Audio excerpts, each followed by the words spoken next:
পক্ষ থেকে আমি সংগঠনের একজন সদস্য এবং এর আগে অনেক কিছুর উপর গান লিখেছি, কিন্তু এটা একটা আমার জীবনে অন্যতম একটা গুরুত্বপূর্ণ অভিজ্ঞতা। এই রক্তদান নিয়ে সকলকে উদ্বুদ্ধ করার জন্য আমি একটা গান এই যারা রক্তদান করতে ইচ্ছুক তাদের স্পেশালি ডেডিকেট করতে চাই।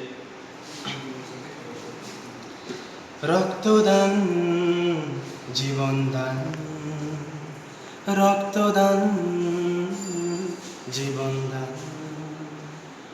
তোমার রক্তে বাঁচবে অনেক প্রাণ, পাবে তুমি একদিন প্রতিদান। তোমার রক্তে বাঁচবে অনেক প্রাণ, পাবে তুমি একদিন প্রতিদান। তাই মনে রেখে আমার গান করো তুমি রক্তদান, তাই মনে রেখে আমার গান করো তুমি রক্তদান, তাই মনে রেখে আমার গান করো তুমি রক্তদান। তাই মনে রেখে আমার গান করো তুমি রক্তদান। সাধু সাধু।